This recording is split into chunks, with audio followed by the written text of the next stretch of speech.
E nós estamos vivendo a série Promessas aqui na igreja, baseado nas promessas de Jesus, as promessas da palavra, as promessas de Gênesis e Apocalipse, do Antigo e Novo Testamento. Pegamos então as principais promessas para trazer a vocês, porque tudo aquilo que Deus promete, Ele cumpre. Então existem promessas que Deus cumpre, o homem querendo ou não, que são promessas soberanas de Deus. Quando Ele prometeu que Ele vai voltar, isso independe de você ou de mim, Ele vai voltar. Não adianta nós querer segurar, né? Não adianta nós tentar dizer não volta, não, Ele vai voltar. Isso é uma promessa, Ele vai voltar, você e eu querendo ou não. Porém existem inúmeras promessas na palavra que vai se cumprir se você obedecer. Lembra uma vez que eu estava lá em Curitiba, voltando do seminário, e lá do seminário pegava 5 ônibus para ir, 5 ônibus para voltar. Era mais ou menos 1h30 todo dia de viagem. Aí eu estava voltando para casa e um homem me parou na rua, bêbado, um bafo de cachaça. Ele: "Ô, querido, tudo bem?" Eu: "Tá. Podia me dar um leite então? A minha mulher e meu filho estão ali em cima. E eu queria que desse um leite então." Eu falei: "Claro. Eu vou em casa." Não precisa me dar não, só me dá o dinheiro. Que eu mesmo quero comprar. Eu não, agora não tem nada aberto aqui na região, é para meia-noite. Cadê tua esposa e teu filho? Ué, só saíram. Não estão lá. Não estão lá. Aí ele falou assim: "Não, dá aí, cara, um dinheiro que eu não quero te incomodar." Não, minha casa é ali, ó. Eu vou ali, pego, tenho leite e pão, porque eu mais tinha naquela época, era leite e pão. E miojo. Aí peguei, falei: "Não, cara, eu vou ali, não, eu quero dinheiro e tal." Eu sou cristão, eu já sei que você está dizendo dinheiro. Você vai passar perto de mim, cara, você é maconheiro, você é bêbado, certeza que não dinheiro, você vai comprar uma cachaça, uma droga, alguma coisa a fazer. Ele falou: "Opa, eu só falo em línguas, Você não sabe o que está falando?" Opa, eu sou uma pessoa que tem chamado minha vida, tem promessas. Tem promessa? Tenho. Qual é a promessa? Eu ser um cara muito rico. Como é que recebeu essa promessa? Numa igreja. A mulher veio e disse: "Vai ser rico." E eu criei. Nós vamos avançar. O que está fazendo na rua então? O que está fazendo aí, bebendo, com um mendigo? Que promessa é essa que eu não estou entendendo? Não, se Deus prometeu, vai cumprir. Não vai não. Ele não vai cumprir, porque você está bebendo, está se drogando e está aí pedindo dinheiro para se drogar mais. Mas se Deus não é promessa em ti dessa forma, vai sim, porque a pessoa profetizou, a profeta verdadeira. Pode até ser. Eu não sou contra a palavra de Deus na tua vida. Eu creio que ela vai se cumprir. Mas para tu ser rico, querido, tu não deveria estar achando um emprego agora. Tu não deveria se esforçar. Nunca vi essa riqueza Aladim que tu faz, né? Esfrega lá, né, a lâmpada, e aí 3 desejos, fica rico. Nunca vi isso. Aí o cara falou assim, ele falou em línguas de novo. Ele olhou para o céu e falou assim: "O Deus de Abraão, Isaac e Jacó me deu uma promessa. Eu estou repreendido em nome de Jesus, né? Sai agora desse corpo." Ele falou: "Estou indo para caramba, estou indo lá. Tchau." Eu vou pensar assim: pastor, coitadinho, ele tinha promessa, falou: "Tem Deus de Abraão, Isaac e Jacó." Queridos, a Bíblia fala que Deus deu o Espírito Santo, Deus deu o discernimento de Cristo. Muitos naquele dia me chamaram de Senhor, Senhor, mas não fazem o que eu mando. Então, queridos, essa pessoa nunca vai subir. Se ele se esforçou para cumprir essa promessa que Deus deu para ele, certamente ele conseguiu. Mas se ele permaneceu com aquele espírito de miséria, ele ficou mais miserável cada vez mais. Aí eu pergunto a você: se você tem uma promessa de Deus na tua vida, o que você está fazendo para que essa promessa se cumpra na tua vida? Deus prometeu salvação para todos, amém? João 3,16 diz: "Porque Deus amou o mundo tanto, que enviou o seu único Filho, para todo aquele que nele crê." Tem a vida eterna. Existe uma ação nossa? Existe. Nós temos que crer. Então a salvação não vai se cumprir em mim e nem em você, se eu e você não crermos em Cristo. Então, queridos, muitos que estão aqui têm promessas. O João Michel, um dia eu estava conversando lá em Curitiba, eu sempre encontrava essas vidas loucas lá em Curitiba. É o que mais tem encontro é vida louca. Aí tinha um cara bem top assim, E aí, velho? Tem dinheiro? Eu não tenho dinheiro. Vai ver o que é? Não, eu vou falar a verdade, é para tomar um vinho. Não, eu vou mentir. É para tomar vinho. Eu, nossa, com sinceridade me comoveu. Vou te dar um dinheiro. Eu tá querendo ver qual é a tua história e tal. Por que tu tá ali vivendo na rua? Ele, não, cara, é que assim, tá vendo aquele asfalto ali? Sim. Pois é, eu era pastor de jovens da igreja Bola de Neve. 5.000 pessoas em Curitiba. E eu logo vi pela pinta do cara que era pastor de jovens, pouco ver, né? E aí ele falou assim, Deus em promessas para mim. Tinha muitos jovens na minha mão. Vendo aquele asfalto ali? Pois é, ali um carro atropelou minha esposa e minha filha. E eu perdi as duas. Eu fiquei, uau, passou por isso, cara, tá louco? Não contem mais. Começou a chorar. E ele deu assim, história. Naquele dia, eu abandonei tudo que Deus tinha para mim. Tudo. E fui morar na rua, e estou pedindo dinheiro, estou debaixo da ponte, porque eu não admito isso que aconteceu. Eu não consigo admitir que o meu Deus faça isso comigo, ao ponto de tirar a minha família, não admito. E eu falei, cara, de fato, a tua dor é terrível, eu não posso imaginar o que tu está sentindo. Mas a Bíblia diz, tudo posso naquele que me fortalece. Deus sabe o que faz, Deus sabe o que permite. Cara, se Ele permitiu tu passar por isso, certamente Ele tinha no teu coração que tu poderia passar por isso. Deus não dá um fardo maior que você pode carregar. Mas aquele homem estava desconsolado. Ele disse, não quero saber, pastor. Eu vou viver na rua agora para sempre. Mas eu pergunto para você que está aqui, o que Deus tinha para esse homem será se ele tivesse superado essa dor? Já pensou? Eu penso que ele seria uma grande pessoa. Um homem poderoso, mas ele não conseguiu passar por esse obstáculo. E muitas pessoas são assim, Deus está cheio de promessa para a galera aqui. Alguns de vocês estão aqui, com promessa para ser pastor, para ser professor, para ser médico, para ser juiz, né? Alguns para ser jogador de futebol, enfim, para ser artista. Tem gente que começa aqui para ser um estouro na sociedade, mas tu fica sempre com medinho, e a vida vai passando, e os aniversários vão sendo completados, e daqui a pouco tu já está com 50, 60, aí já era. Aí já era. Ele vai falar assim, Deus, o Senhor me deu nenhuma promessa? Não, eu te dei. Só você que não viu. Só você não viu. E aí essa série quer despertar você para isso. Eu sei as promessas que Deus tem para mim, queridos, e eu não quero perder nenhuma. Para a glória de Deus, estou cumprindo todas. Eu amo isso. Eu gosto de viver na plenitude dos tempos. Sabe o que viver na plenitude? É tu estar fazendo a coisa certa, na hora certa, na maneira certa, na cidade certa, com as pessoas certas, com a igreja certa, com a profissão certa, no tempo perfeito. Isso é plenitude dos tempos. Quem sabe você está aqui, você não está pleno ainda. Quem sabe tem muita coisa que Deus falou para você e você não conseguiu ainda se entregar. Nós cantamos aqui, minha vida dou a ti, Senhor. Rendido estou. Sai da tua tenda, sai da tua terra, sai do meio da tua parentela. É necessário que promessas de Deus se cumpram, mas para isso é necessário que nós venhamos a sair da onde as promessas não podem se cumprir. O que hoje impede você de realizar aquilo que Deus tem para ti? Mas eu não ouço Deus falar. Todo aqui sabe o que Deus fala. Todo mundo aqui, alguém aqui deve ter, sabe aqueles profetas daquelas casas de madeira, escondidos nos bairros, e tu já foi escondido lá na casa do profeta, o que tu tem aí? E daí Deus, por misericórdia, usa aquela pessoa. E o cara dá um trânsito assim, eu vejo em ti um dom muito grande. E você tem que fazer isso. E tu não faz. Deus vai usar, cara.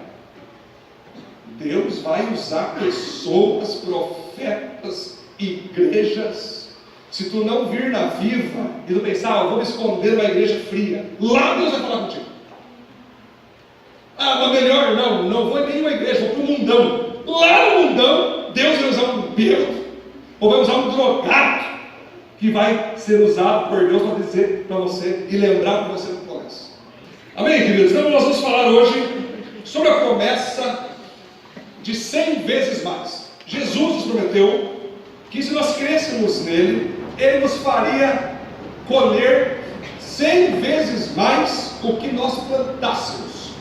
E para nós entender esse texto, essa promessa de Jesus, eu quero ir lá para Gênesis, capítulo 11, versículo 27 e 32. O título da mensagem é Grandes Conquistas Exigem Grandes Renúncias. Tem título ali? Isso. Olha para o teu lado e diga assim: grandes conquistas exigem grandes renúncias.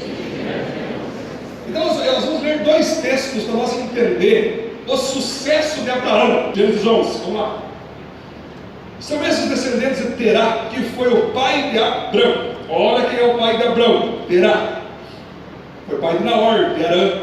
Arã foi o pai de Ló. Terá ainda vivia quando seu filho Arã morreu na Babilônia, na cidade de Ur, onde havia nascido. Abrão casou com Sarai, Naor casou com Milca. Milca e Isca eram filhas de Arã. Sarai não tinha filhos, pois era estéril. Terá saiu da cidade de Ur, na Babilônia, para ir até a terra de Canaã, e levou o seu filho Abrão junto. O seu neto Ló, que era filho de Arã, e a sua nora Sarai, que era mulher de Abrão. Eles chegaram até Arã e ficaram morando ali. E Terã morreu em Arã, com a idade de 205 anos. Agora Gênesis 12, 1 ao 9. Certo dia, o Senhor Deus disse a Abraão: sai da sua terra, do meio de seus parentes e da casa do seu pai, e vá para uma terra que eu lhe mostrarei. Os seus descendentes vão formar uma grande nação, eu o abençoarei, o seu nome será famoso, e você será uma bênção para os outros. Abençoarei os que o abençoarem, e amaldiçoarei os que o amaldiçoarem. E por meio de você eu abençoarei todos os povos do mundo. Abraão tinha 75 anos quando partiu de Arã, como o Senhor havia ordenado, e Ló foi com ele. Abraão levou a mulher Sarai, com seu sobrinho Ló, filho de seu irmão, e todas as riquezas de escravos que havia conseguido em Arã. Quando chegaram a Canaã, Abraão atravessou o país que chegou a Siquém, um lugar santo onde ficava a árvore sagrada de Moré. Naquele tempo, os cananeus viviam nessa região. Ali o Senhor apareceu a Abraão e disse: eu vou dar essa terra aos seus descendentes. Naquele lugar, Abraão construiu um altar a Deus, o Senhor, pois ali o Senhor havia aparecido a ele. Depois disso, Abraão foi para a região montanhosa que fica a leste da cidade de Betel, e ali armou o seu acampamento. Betel ficava a oeste do acampamento, e a cidade de Ai ficava a leste. Também nesse lugar, Abraão construiu um altar e adorou o Senhor. Davi ele foi andando de um lugar para o outro, sempre na direção sul da terra de Canaã. Amém, queridos? Essa mensagem eu trouxe esses dias para os alunos da Viva Treinamentos, para a escola de pregadores. E eu quero dizer para vocês hoje, falando para o pessoal da escola de pregadores que querem pregar o Evangelho, tu estava nesse dia, certeza, tá, com os alunos. Às vezes a gente lê a Bíblia e não percebe o significado de alguns nomes. Na Bíblia, desde a época de Abraão, antes ainda, em especial para o povo judeu, o nome significa muito. Pôr um nome a uma pessoa é a mesma coisa que destinar quem ela vai ser, o que ela vai fazer. Jesus Cristo, por exemplo, o que o anjo disse para Maria botar o nome de Jesus Cristo? Porque Jesus significa Salvador, Cristo significa ungido. E ele foi de fato isso, Salvador, ungido.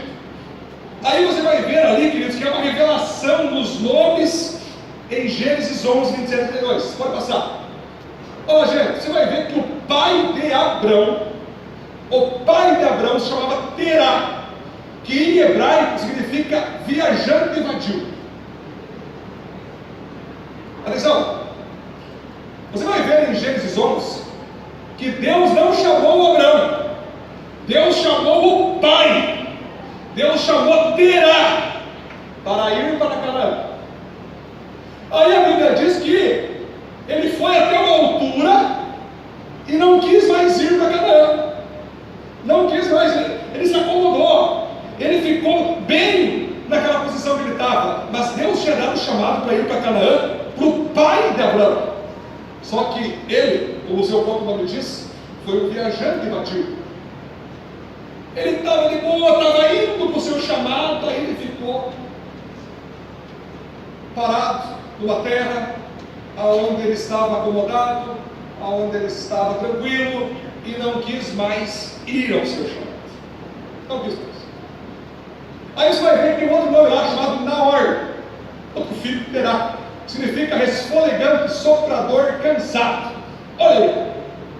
Certamente o pai de Abraão estava indo até a promessa que Deus havia dado a ele para ir para Canaã. Aí começou a cansar, começou ai, está muito difícil, é muita luta, é muita dificuldade, vou ficar por aqui mesmo.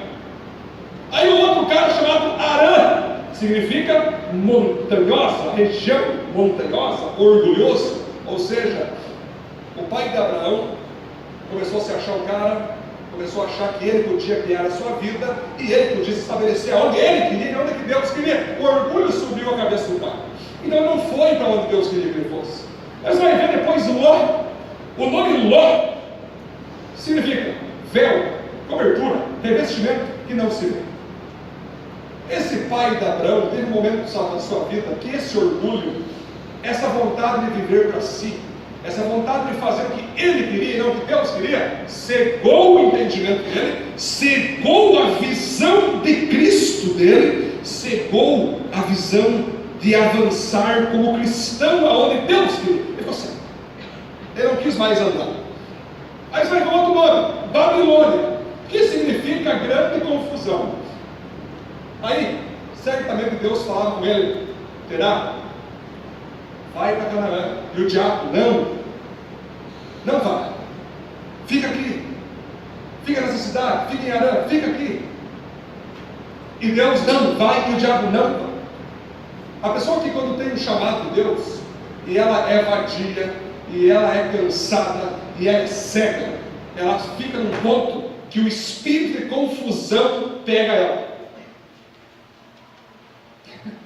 Às vezes eu atendo algumas pessoas, e a pessoa fala assim: pastor Edson, eu estou com um problema. Que problema? Esse aqui. Tem esse problema? Não é esse problema, não, é outro. Não, tu acabou de dizer que seria esse. Não, é outro. Já fico depois, pega a espada, volta atrás. O que você tem? Eu tenho isso. Isso? Não, isso não, alguém falou isso. Opa! Aí ao final do atendimento eu expulsando o demônio do espírito de confusão. Mas as pessoas, elas ficam possessas por um espírito de confusão.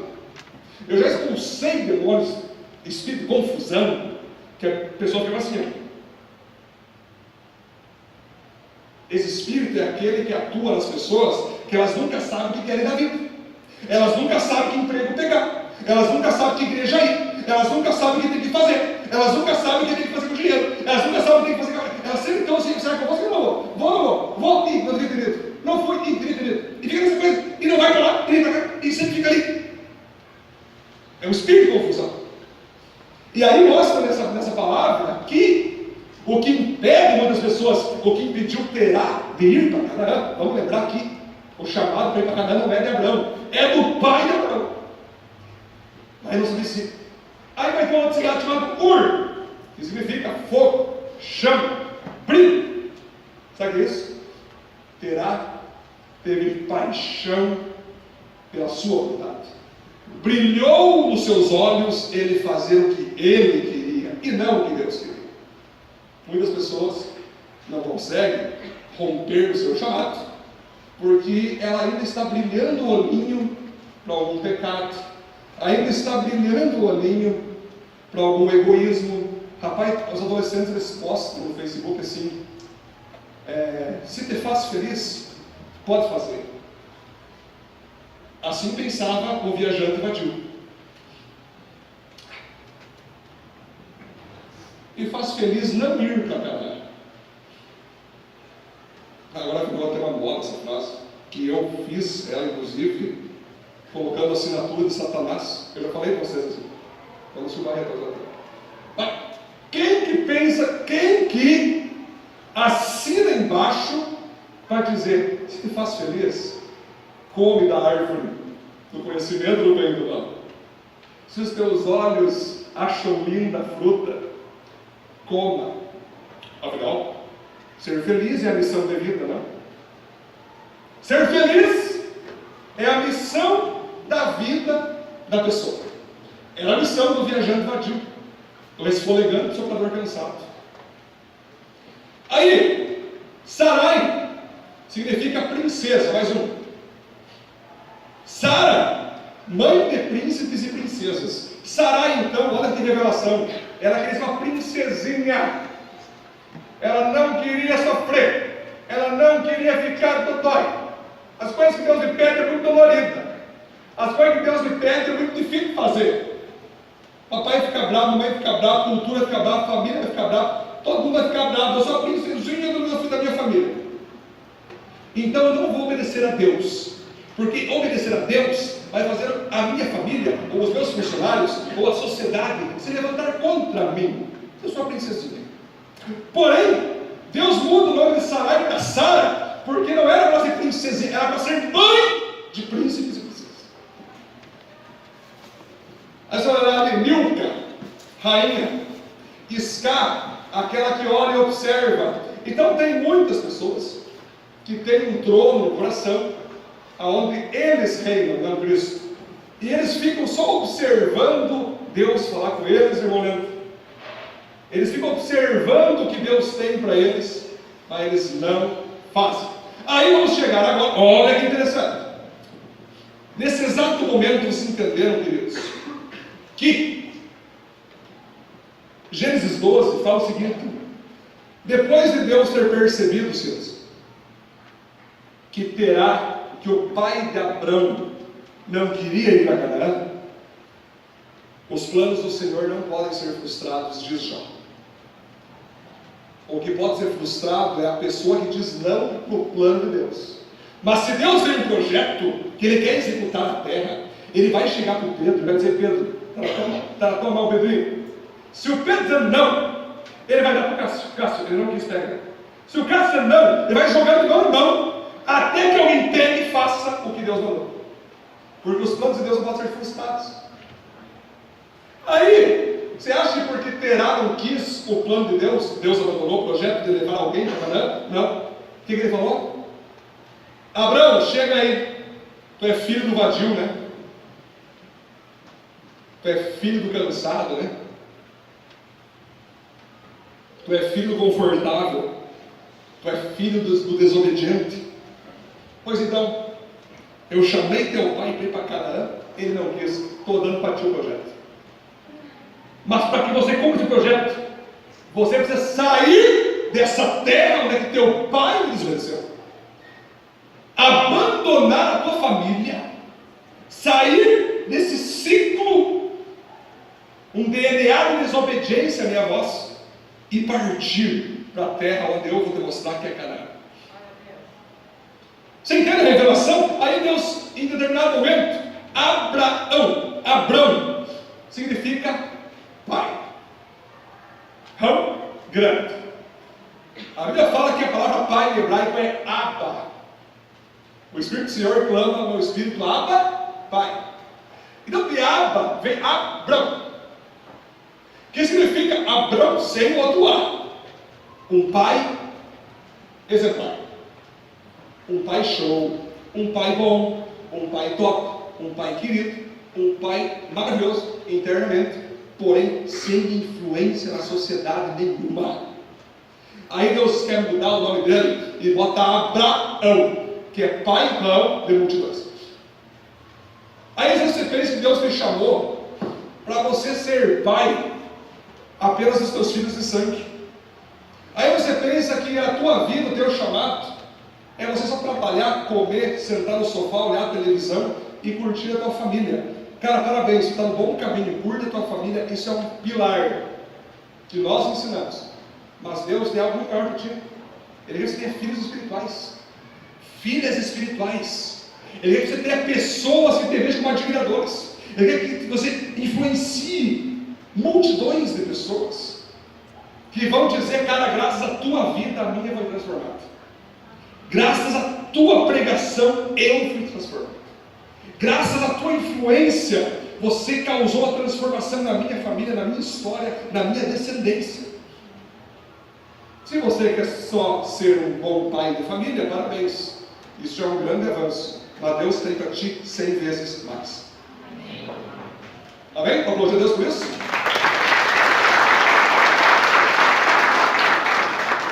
Gente, eu já perdi a conta de quantas pessoas chamam de pai. Paizão. Filhos espirituais. Filhos espirituais. Tenho um filho de sangue, vou ter mais um agora, glória a Deus. Estamos aí? Você vai ser filho, você filho? É uma bênção. O filho de sangue é óbvio que é bênção. É um novo amor que nasce. Sabe, o filho de sangue é uma maravilha. É muito amor envolvido. Agora Deus falou para Abraão: sai da tua terra, da tua parentela e vai para a terra onde eu te mostrarei. Olha para as estrelas, olha para a areia, veja se tu consegue contar as estrelas. Não consegue? Pois é esse o número de pessoas que você vai influenciar. Ele teve Isaac, ele teve Ismael, filho de sangue. Mas sabia que você está aqui sentado hoje pela influência de Abraão? Porque a partir da linhagem dele veio Davi, veio Maria, veio Jesus e chegou a nós. É incrível a influência desse cara. 100 vezes mais. Aí, queridos, se vocês passar agora para o ponto 1. Ponto 1. Obedeça ao chamado de Deus, mesmo que doa.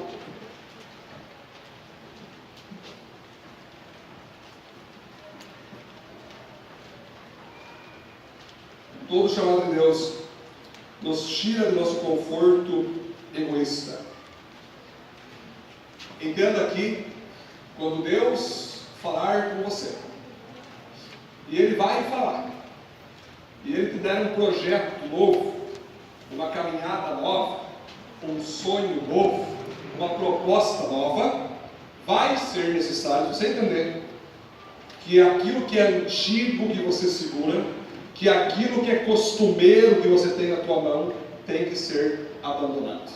Sabe por quê? Jesus Cristo disse: não se põe vinho novo em quê? Não se põe proposta nova em alguém que está com ranços religiosos, com ideologias antigas, com práticas do passado, com formações do passado. Deus, Ele quer botar uma proposta nova, se abandonar o seu odre velho e ter um odre novo. E odre vazio. Sabe isso? O odre novo é vazio. Você tem que abandonar todas as coisas antigas para que esse novo projeto caia no céu. Porque se Deus colocar um projeto novo, o filho novo, com esse ranço antigo tem, tu vai perder o teu ranço chato e também o projeto de Deus que é novo. Então Deus, Ele está dizendo que para que um novo ciclo se abra na tua vida, o antigo ciclo tem que se fechar. Não há como Deus trabalhar com dois ciclos. Deus não trabalha com água suja do Fiuza e água boa de algum lugar de Lisboa. Deus trabalha com a água boa. Aí a pergunta que eu faço para ti, querido, qual que é o ciclo que Deus quer que tu feche? Para que o novo se abra. Deus não vai desperdiçar vida. Deus não vai desperdiçar projeto. Deus não vai. A hora que Deus derrama o projeto, rapaz, por isso que Deus me deu a vida com ele. Eu falei, Deus, tu quer que eu faça assim? E Deus, está aqui, Senhor. Vou fazer tudo que o Senhor mandar. Eu vou realizar isso. Mas multidões de pessoas vão realizar comigo. Nós perdemos, eu não perco por nada, Senhor. Não perco. Então Deus, Ele tem algo a te dar. Lembra que eu estava em Curitiba? Quando eu estava em Curitiba, eu era pastor de adolescentes do Ministério Poderoso. Eu era pastor de quase 15 a 20 pequenos grupos. Eu era coordenador do Instituto Teológico de CP Treinamentos. Eu era coordenador de um projeto social chamado Casinha do Pão. Eu trabalhava na gestão da igreja. E quando Deus me chamou para plantar a igreja em Panambi, eu lembro até hoje que o tecladista da igreja falou assim: pastor, cheguei eu. O que você está fazendo, né? Cara, eu estou obedecendo o chamado.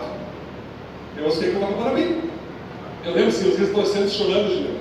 Eles choravam, porque na minha despedida, da minha esposa, eles agarraram em nós assim, chorando. Foram 7 anos juntos com aquela galerinha. 7 anos. Aí, eu lembro do Léo, que pregou uma vez aqui, O Léo, bati nas costas e chorando. Mas eu não queria que tu fosse. Mas eu que libero.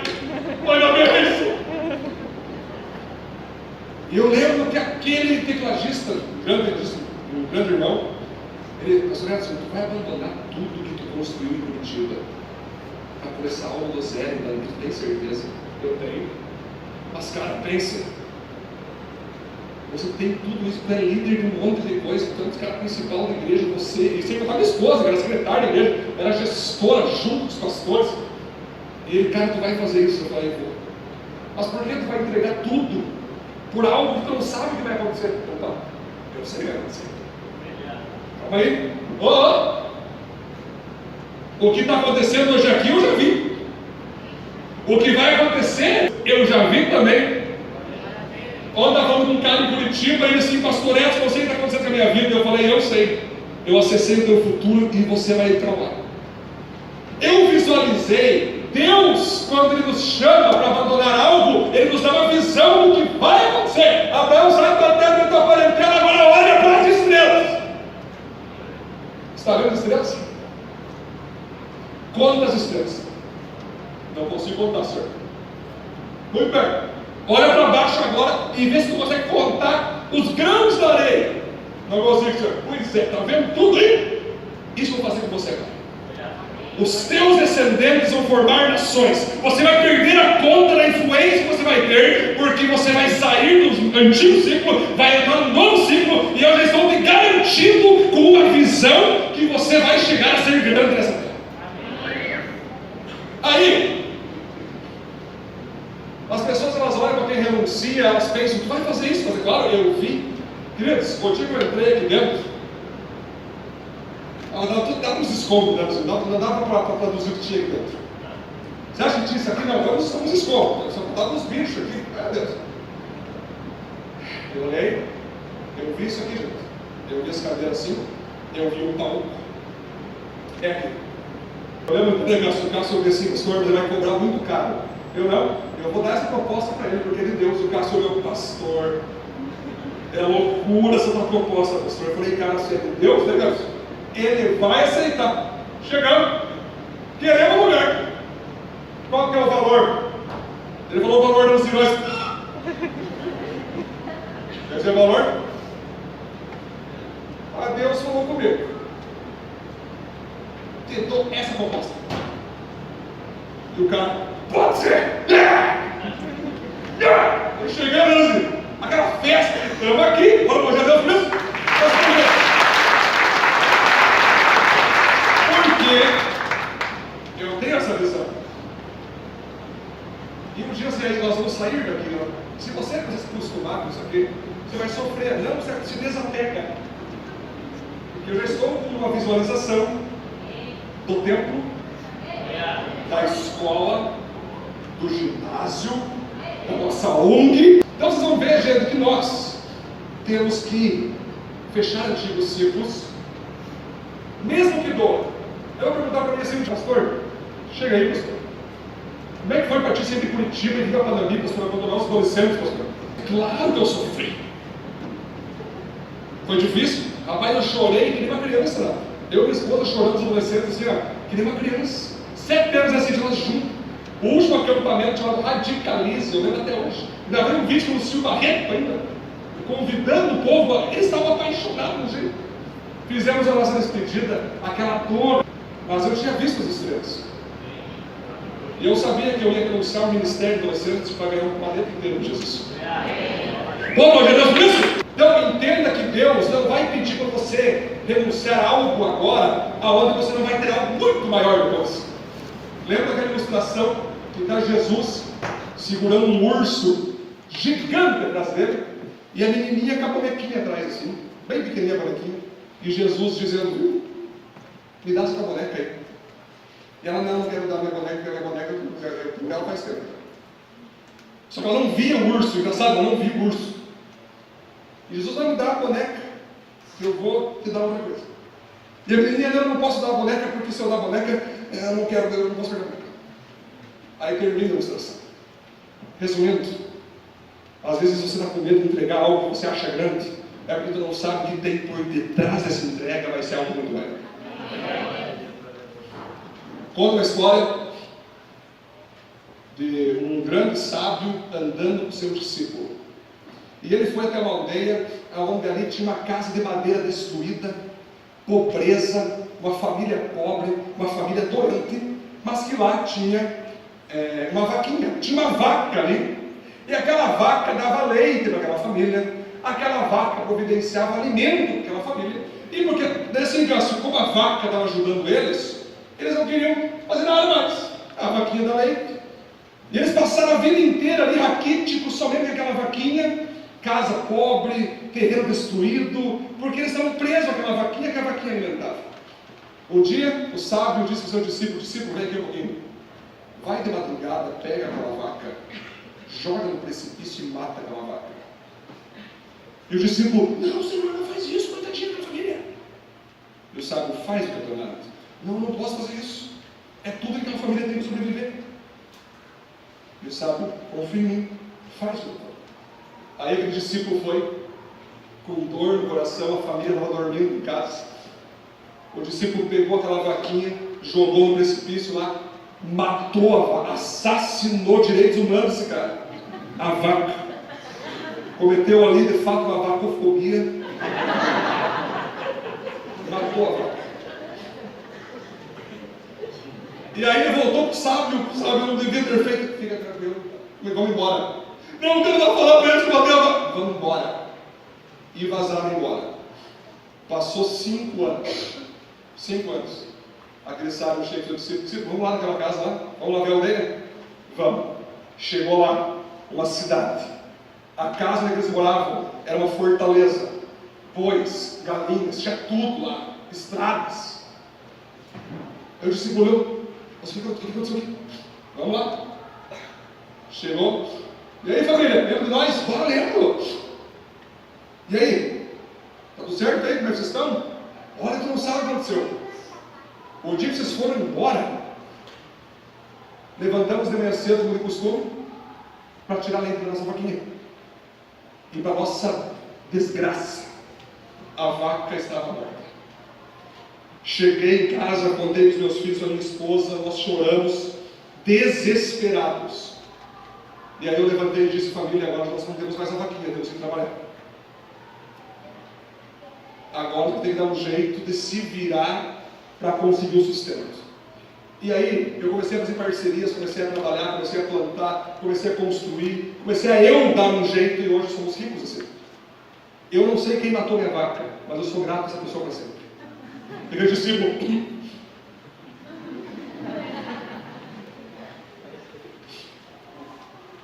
Aí ele pergunta, qual é a tua vaquinha que você tem que matar?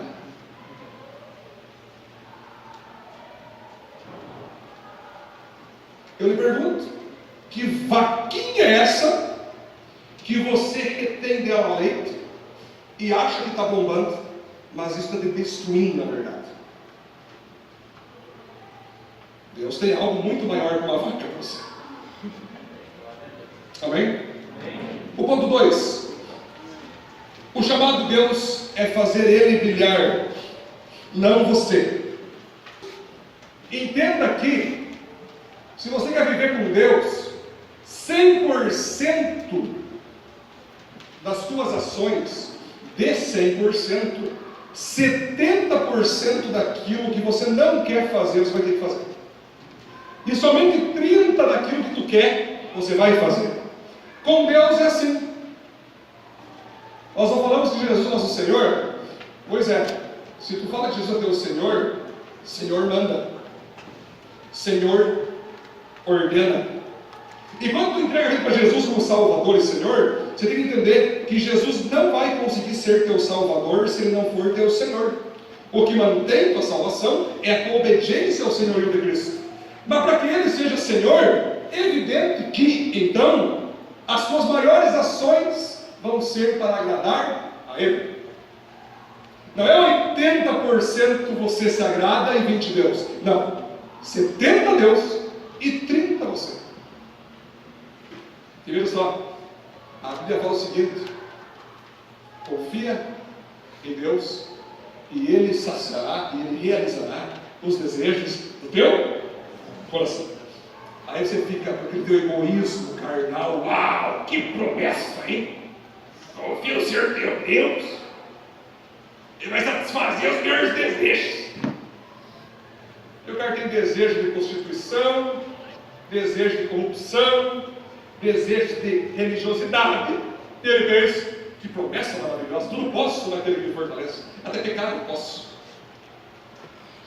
Aí você vai lá para João, e lá em João 15, capítulo 16, 17, vai dizer o seguinte: Senhor, tudo que eles pedirem em meu nome, dê para eles, vírgula, segundo a tua vontade. Ou seja, os teus e os meus desejos que nós queremos fazer só vão ser realizados se eles estiverem de acordo com o coração de Deus. Resumindo, tu não manda nada. Você não gostando, Deus manda. Você gostando, até aquilo que tu gosta, Deus colocou ali para você gostar. Resumindo, Ele é o reino, o poder e a glória para sempre. Nós não temos nada, nós não somos nada, nós não podemos nada, até aquilo que nós queremos filtra por Ele para descer no nosso coração. O projeto da Viva Plente que Deus me deu veio dele para mim e para todos os discípulos, para toda a igreja, do coração dele meu. E qual o projeto que Deus está colocando no teu coração? Que Ele, Deus, a pergunta que se faz é: o projeto que está no teu coração, ele foi filtrado no coração de Deus para o teu? Se sim, por mais que doa, siga esse chamado. Sempre eu digo, a dor da obediência é bem menor do que a dor da desobediência. Bem menor. Aí você pensa, vai doer muito eu obedecer a Deus. Querido, se não obedecer, vai doer muito mais. É uma ilusão você achar que obedecer a Deus dói, e você parar sem obedecer não vai doer nada. É desgraça atrás de desgraça. Eu prefiro as dores de obedecer a Deus do que as desgraças de não obedecer. Romanos 13:23 diz: todos pecaram e carecem da glória de Deus. Aí depois colocou Romanos 6:23: o salário do pecado é a morte. Mas em Cristo Jesus temos o dom da vida eterna. Desobedecer vai gerar morte, vai gerar consequências desastrosas, vai gerar dores horríveis, mesmo você se iludindo que não obedecer a Deus é o melhor para você. Não, é o pior. A vida vai garantir de te destruir, porque você não usou a vida que Deus te deu e devolveu para Ele. Então, se vai doer o que tu vai fazer, faça, velho. Tem pessoas que têm medo de fazer cirurgia, né? Por causa da dor da anestesia, por causa da dor que vai gerar a cirurgia, e fogem da cirurgia. Mas depois acabam caindo de cama e morrendo, porque tiveram medo da cirurgia. Às vezes, Deus vai lhe dar tarefas cirúrgicas, que você tem que se submeter a uma injeção, a um corte, a uma dor, para que você não morra amanhã. Então, grandes conquistas exigem grandes renúncias. Você foi chamado, ponto 3, você foi chamado para influenciar pessoas. O propósito de Deus, ao te chamar, é te usar como instrumento para impactar milhares de pessoas. Já disse que o nome Abrão vem de Abba, pai bom. E aí Deus pega e transforma ele em Abraão, pai de multidões. Então, eu não sei se você acredita nisso ou não, mas Deus não faz acepção de pessoas para escolher quem Ele vai usar. Deus não faz acepção, Deus não tem os preferidos. Tira a cabeça. Você já viu algum pregador falar que tu é um escolhido preferido de Deus? Isso é mentira, isso não existe. Deus não tem preferidos, mas tem pessoas que preferem mais a Deus do que as outras. Deus não tem escolhidos específicos apenas, mas existem pessoas que escolhem especificamente ao Deus as promessas dele. Deus não tem pessoas que Ele ama mais e ama menos, mas existem pessoas que amam a Deus bem mais do que outras. Então Deus, Ele está prometendo para ti aqui que você pode ser uma influência nessa terra. Não importa se você é branco, se você é preto, se você é ruivo, se você é magro, se você é gordo, se você é feio, se você é bonito. Ele está falando aqui que você pode ser uma influência. Basta você acreditar e dizer: Deus, eu pego essa promessa, coloco no meu coração e é comigo mesmo parada. A Bíblia diz que Abraão creu, e por isso ele foi justificado, foi abençoado. Em outra tradução dos dias de hoje, Deus prometeu para Abraão que ele seria pai de multidões. Abraão disse: yes, eu creio. E Deus olhou, era só o que eu precisava, que eu acreditasse nisso, que a partir da tua crença no meu chamado, eu farei o que você crê. Tudo é possível para aquele que crê. Aquele que crê, do seu interior fluirão rios de água viva. Então Deus, Ele tem um projeto, e a pergunta que Deus está fazendo de hoje é o seguinte: eis aqui as estrelas, eis aqui a areia. Você crê nisso? Alguns que estão aqui, Deus tem chamado para ser empresário, famoso. Já estou vendo uns discípulos meus, tem uns discípulos que, na verdade, a maioria dos meus discípulos, Deus me usa para fazer eles abandonar tudo. Eles ficam: pastor, meu Deus, velho, eu sei o que estou falando, abandona isso e vai para o novo. Os caras vão ficando ricos. Eu estou vendo os caras ficam ricos, mas eu vi também eles abandonando emprego, profissão, faculdade, para fazer o que Deus quer deles. E hoje os caras estão prósperos, abençoadíssimos. Então, alguns de vocês estão aqui, Deus está pedindo para você sair de algum lugar. Deus está pedindo para tu parar de fazer alguma coisa, parar de sonhar tal projeto e começar a sonhar o que Ele tem. Para isso, para essa conquista acontecer, você vai ter que renunciar. É você dizer: ó, estava bom até aqui, não quero mais. Mais um texto lá. Jesus respondeu: eu afirmo a vocês que isso é verdade. Aquele que por causa de mim e do Evangelho deixar casa, irmãos, irmãs, mãe, pai, filhos ou terras, receberá muito mais ainda nesta vida.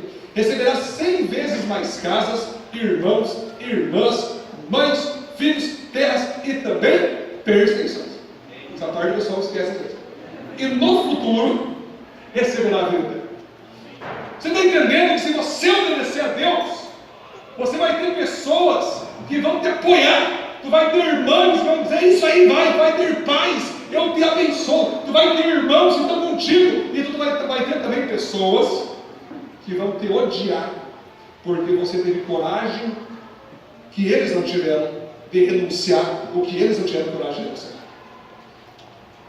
Só persegue o outro quem tem inveja do que o outro faz que ele não fez. Então se prepare, que as tuas renúncias vão custar, quem sabe, a tua reputação, vão custar, quem sabe, a tua unidade com a família, vão custar, quem sabe, a tua empresa. Vai ter gente que vai te odiar, vai ter gente que vai dizer: tu é louco, tu é doido, não faça isso, eu te rejeito porque eu disse. Não importa. Uma coisa que tem levado a minha vida na tranquilidade é algo chamado convicção. Eu sei o que Deus falou comigo quando eu me converti. Eu sei que Deus falou comigo quando me ungiu, quando Ele me ungiu. Ah, pastor? Eu sei o que Deus falou comigo quando Ele mandou anjos falar comigo. Tudo que Ele falou para mim, eu creio. E tenho convicção. E não importa quem se levante contra mim, eu sei que eu chegarei lá. Eu sei. Porque eu tenho convicção. E o que vai fazer você passar pelas perseguições, pelos obstáculos, pelas oposições, aquilo que Deus te colocou na tua vida, é a convicção.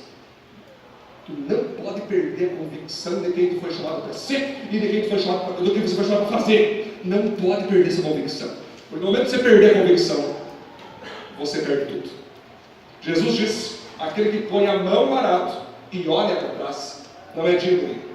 Em Gênesis diz que a mulher de Ló saiu correndo e Deus falou: não olha para trás. Ela olhou para trás e virou uma estátua de sal. Quem perde as convicções daquilo que Deus deu, das promessas que Deus colocou, se torna uma estátua de sal. Parada, sem vida, sem influência, sem efeito.